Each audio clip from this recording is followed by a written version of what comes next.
Our reporters on the ground, Nikhil Joshi is reporting from Saidapet, which is one of the worst hit areas in Chennai. Shabbir is at Chennai airport, and he's been reporting through the day from one of the worst parts, affected parts of Chennai. In fact, we couldn't reach Shabbir for 5 hours. Vijay Christdoss is right opposite the Times Now office, which has been evacuated now because the water levels have gone too high.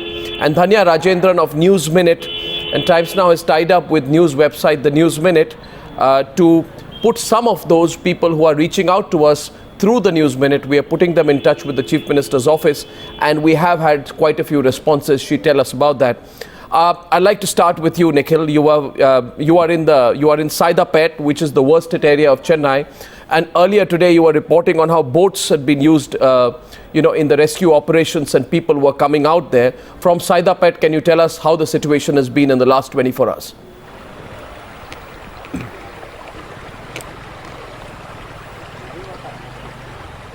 Well, what's happened in the last few hours is that there is no rainfall, which is why there isn't an evident increase in water levels. But even now you can see, sir, I'm standing in shin-deep water, and this happens to be a main road. What works against Saidapet is its proximity to the river Adyar, and this is an area which is adjoining Adyar, and the first to be affected by the rising water levels would be this particular area. It is very pivotally located because it connects to the Central Railway Station, also is an area which one will have to pass to get to the airport. Also a commercial hub, Mount Road, is on the other side. So this is a very important junction as far as Chennai is concerned. And on this day, it is severely affected. At least 2,000 people have been evacuated since last night till about this evening. And many people have pitched in this rescue and relief effort. And as of now, it is completely lifeless. Even though I stand on a main road, as you see, it's pitch dark, no power, no people on the streets, and it is now evident that the sewage water is clearly mixing with the rainwater, as we can smell that whiff.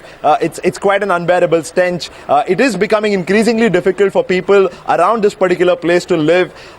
2,000 people evacuated, many more to be evacuated. But one good part is the food packets are being supplied with us, and there's a steady flow of that. That is something that is helping the people in and around this particular area to get by. Back to you, sir. Yes, thank you, Nikhil. Shabbir, you were at Chennai airport. Through the day, you were traveling across some of the worst affected parts of Chennai, and now you're at the airport. For about 3 to 4, 5 hours, I think even we were not able to get in touch with you. Tell us what's happening at the airport and what is the situation you saw as you reported across the city. Well, Chennai airport is completely shut, and it is going to be closed till 6 a.m. in the morning, and officers and the airport authorities are going to do a review early in the morning, and then they will decide whether to operate flights or not. But as of now, the reports that we are getting in from sources here is that it's 6 feet water on the runway, and people are extremely worried about what is going to happen in the next 48 hours, as the Met Department has predicted heavy rains. And here you can see people are stranded. More than 2,500 people were stranded here at the Chennai airport, and airlines and airport authorities have managed to move certain people to Bangalore. More than 1,000 people were moved to Bangalore by road. No, authorities, you're saying, are in no position to take a call on whether flights will resume.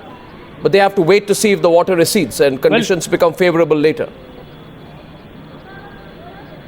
Well, it all depends on the weather condition. In fact, as far as the Met Department warning is concerned, there'll be rain for another 3 days, and it is going to be heavy rains, and that's the reason why the authorities are very skeptical as to what needs to be done in the next 48 hours, because the water levels on the runway is close to 6 feet, and it's showing no signs of receding here. More than 2,500 passengers were stranded since last night, and slowly people have been moved out of the airport to safer locations and to other areas so that they can go reach their preferred locations. In fact, people belonging to different nationalities are stranded here at the airport for the past 24 to 48 hours. Alternate arrangements have been made by the airlines for domestic travelers, but for the international travelers, things seems to be very uncertain. There are close to 300 to 500 people who are there stranded inside the airport, and also outside the airport. A lot of people are worried as to what is going to happen in the next 48 hours.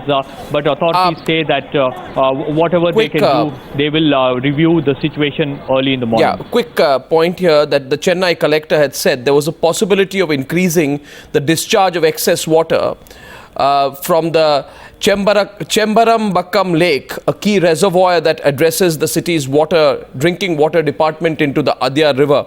The water level in the lake last reported was 83.48 feet. The full level is 85 feet.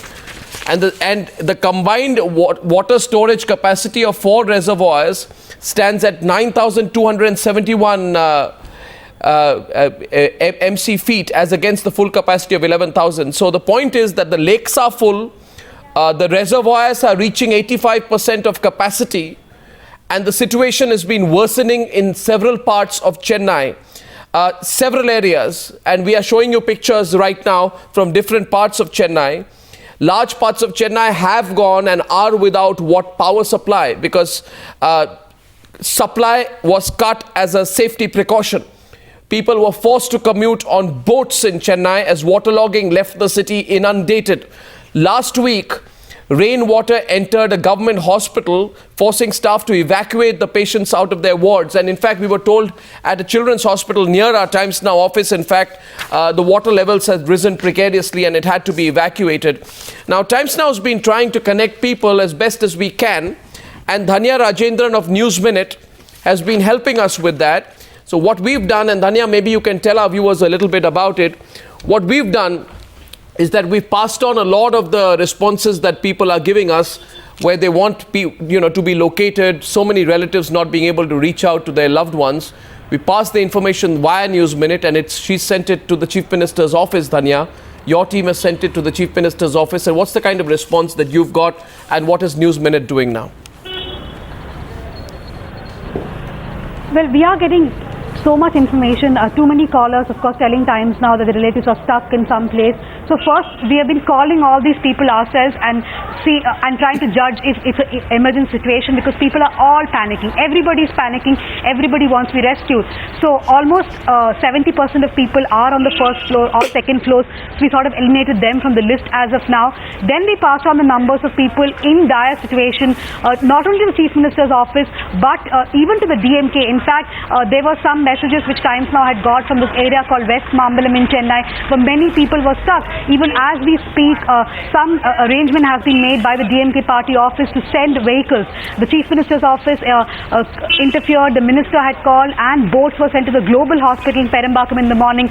So a lot of coordination has been happening. The first job was, of course, to sift through all the information coming in to see which is genuine, which is not, which needs immediate attention. So that's what we've been doing right from morning, and getting, of course, volunteers who have cars, who can travel to some of these places, rescue people, or at least give food packets. So what's the best way to reach out? And let me just show this up. These are some of the mails. If you just see, there are hundreds and hundreds of emails, and our Times Now newsroom has been, our news desk has been keeping tab on the phones. We are getting thousands of calls which are coming in, and we are sending as much information that is coming through. Most of these emails are from people in Chennai and people outside Chennai who want to get in touch with people in specific parts of Chennai where people are concerned that their loved ones are without food, without water, where their phones are not reachable, that some people say we last spoke to our relative yesterday afternoon, and some others say that our father and sister were on their way to Karaikal when their train got cancelled. Now those are people who are stranded in Chennai. There are people who say the apartment is completely flooded. There are people sending people sending messages on both sides. And we've been trying to put out as many of them as possible. But Dhanya, are the helpline numbers working? Are these helpline numbers really working at this stage? None of the helpline numbers have been working since morning, except the NDRF and the Navy which have been responding. None of the corporation numbers have been working. In fact, just now, I think it's been tweeted from the Times Now handle also. 2 new numbers have been given for helpline, which we have put out right now. But none of these numbers are working. So people now have to just move to upper floors. We are getting a lot of messages, but boats have to be organized in most parts of the city. So only thing that has to be told to people is that you have to move to upper floors. Right. In fact, one information I would like to give is there are many mails that Times Now got from parents who are concerned about students in the SRM University in Ramapuram. Yes, yes. The last information we got from the army is that most of the students have been moved to the 5th or 6th floor. So we think there is not an immediate cause of worry. So perhaps parents should just think that they are safe there at some of the upper floors. That's the last information that we have got from the army. So a lot of information trickling in. But if people can get on to buses, they can go to upper floors. They should just do that and not wait for help, not keep calling, just save their batteries. Of course. Well, Dhanya, I'm going to just come back to you. I have with me on the phone line Mr. Vikram Kapur. Mr. Kapur, are you there? Yes, I'm there. Mr. Vikram Kapur is Commissioner of the Chennai City Corporation. Mr. Kapur, while we commend the good work that's being done, and I can completely empathize with the circumstances in which these rescue operations are being organized, there are lots of complaints that these helpline numbers are not working, Mr. Kapur.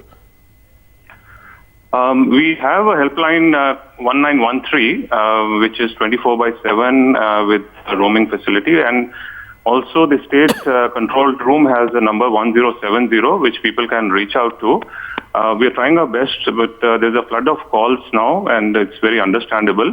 My only request is that people need to be a bit patient, and when they speak to us on our helpline, they can be short so that they give the opportunity to others to also put in their request. Mr. Kapur, the second point is that there is no clarity on how people can help and how people can reach out.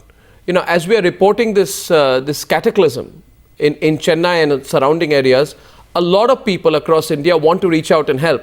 How do they do that? Is there any organized effort that is going on right now?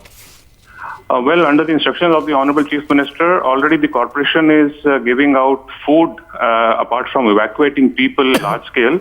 Right. We have about 97 relief centers where over 62,000 people have been evacuated till now. And we're providing food to all these people, and not just that, those who do not want to go to these centers but would want food to be given to them in their houses which are marooned. Even today we have issued nearly 9 lakh food packets. So I would request that those who want to help may perhaps go slow on the food part, but there is a requirement in these relief centers for things like clothes or for mats or blankets and sheets. If that is what people want to help with, we are more than welcome to, kind of join with them. And what? I just want to finish by saying that, see, it will be very difficult for us to individually get in touch with each NGO, each organization, each individual.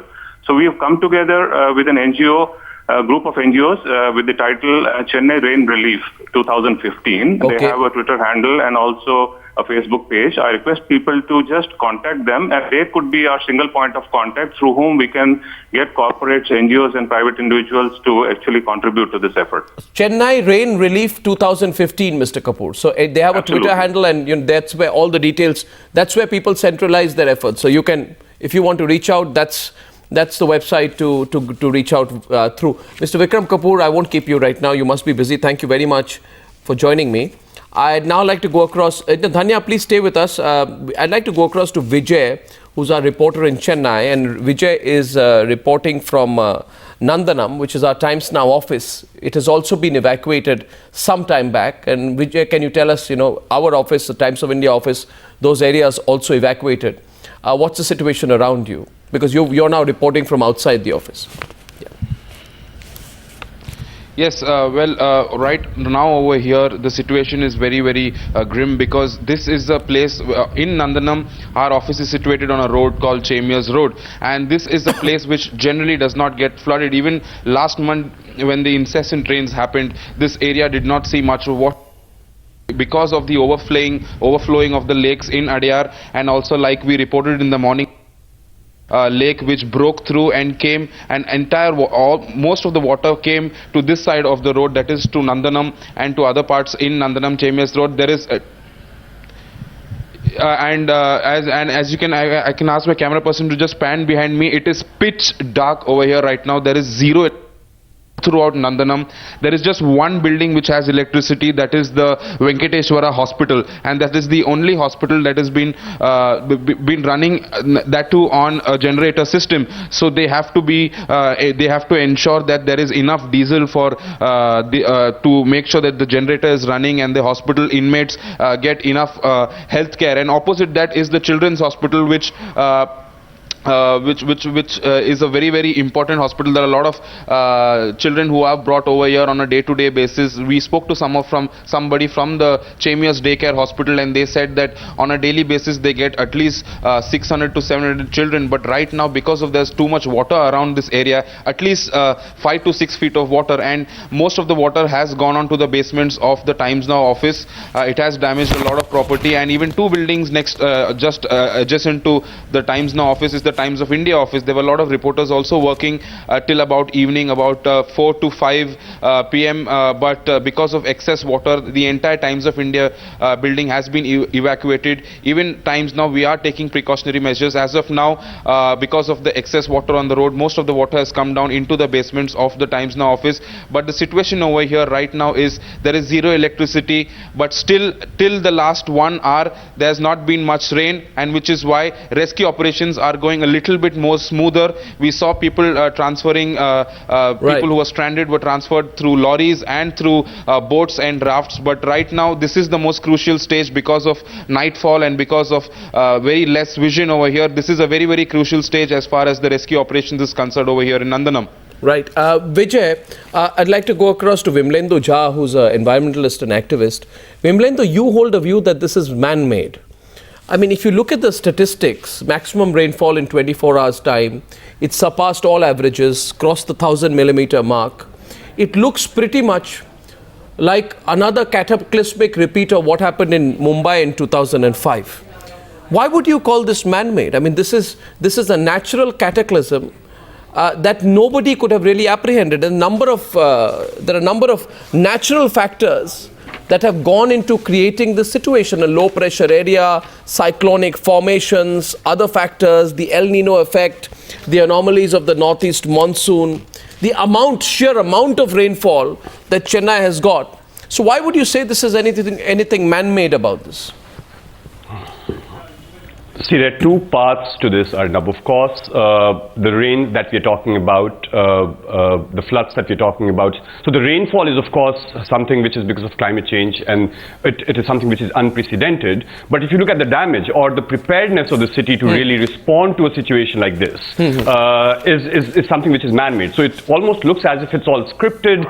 If you look at the way Chennai has actually grown and so-called developed itself over last 10 years, 20 years, in fact, is something that we were actually waiting for something like this. So most of the construction has actually happened on those floodplains, and when the construction is on the floodplains, do you think who can predict, it does not affect but who can predict something? No one can predict the rain. That something like this will happen. Nobody's. No. So therefore, that's what preparedness is. That's where when we say that ecologically sensitive zones do not need to be touched, that's the reason. So that's the reason why we say that there should be no construction of the floodplains on any rivers or on coastal zones. So it's actually for this day is where policymakers, politicians and bureaucrats need to prepare themselves. So you're saying it's unplanned development of infrastructure, etc. But then the other argument will be that you need IT corridors, you need special economic zones. Yes, they've taken over the marshlands. So I get your point. They've taken over the water bodies. You have residential and commercial places which are choking. They've taken over the water bodies, the wetlands, absolutely. All the construction, if you look at the airport construction to the special economic zone, so fine, as in right now, what are we cherishing those special economic zone? Are we cherishing the construction, the infrastructure development that we're talking about?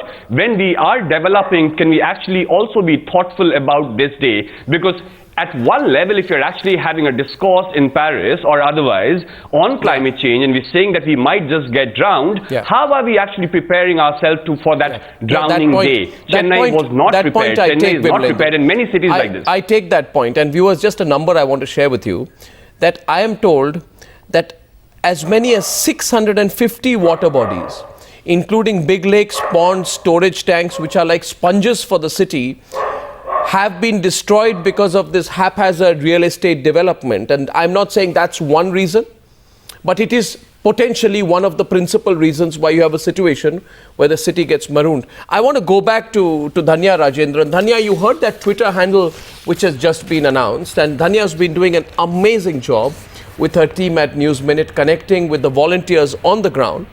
And I think what is great in this case, Dhanya, is that when a crisis is happening, the media, television, the digital media connects with the people in the government to try and give the addresses of people who need this help reached out to.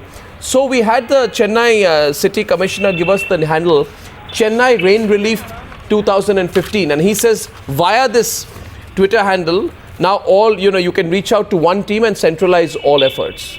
I think that makes sense at a time like this, because you need all the material to reach, but you need it to reach the right people. Well, yes, in fact, Chennai Rain Relief has been coordinating directly with Deputy Commissioner, but they too have an issue. They have been inundated with messages, and they are also passing on some to others like us to check if things are really precarious. They are not able to sift through the thousands of messages they are getting. So I think people, everybody is panicking. They should panic a little less and forward those messages which are desperate, people who are in dire situation. Chennai Rain Relief is continuously working. They have been passing on these numbers directly to Deputy Commissioner. But the other part is really about citizens who want to help. There is no coordination there. And that's where I think the government can step in now. There are lots of citizens who are ready with food packets, who have vehicles, but they don't know what to do. They want to help. That perhaps now Vikram Kapur has to seriously think about as to how can he involve other people to help. He of course said that people can take blankets to relief centers, but what else can people do? If somebody has 3,000 food packets in their house, can we reach out to the corporation? Will they make sure these food packets are picked up and dropped at certain places? That's the kind of coordination which has to emerge in the next 2 or 3 days. And the Met Department has said it is going to rain for the next 3 or 5 days. Hopefully it won't. So I think people need to be more prepared, and the Chennai Corporation more than anyone else. So just one quickly, I want to go back to Shabbir, if I still have him live from the Chennai airport. Before I wrap up, why don't you give us a prognosis of what the Met Department is saying for the next 24 hours? Because they said next 24 hours could be worse in terms of rainfall, and then 48 hours are critical. Now, the state has received already about 40 centimeters of rain weighted by area since November 1. Chennai alone, Dhanya, has received some 90 to 100 centimeters of rain weighted by area. So when we hear now that next 24 hours could be difficult, what is the Met Department saying? How specific is the information they are sharing? Well, Mr. Ramanan, the head of the Met Department in Chennai, said that the rains may accentuate in the night. Throughout the day, there has been less rainfall in Chennai, but he categorically said that in the night it could accentuate and the climate would be almost the same for the next 5 days. They are not predicting heavy rains through the day, but there could be spell of heavy rains, but the condition will be the same. There will be rains at least for the next 5 days is what the Met Department clearly says. So people have to be more prepared. People in low-lying areas have to start moving out in whatever mode of vehicles they can get in case there is more flooding, and the Chennai Corporation is forced to release, Chennai Metro Water and others are forced to release more and more water from the 35 lakes in and around the city. Okay, Dhanya, thank you very much. Dhanya, Vijay, Shabbir and Nikhil.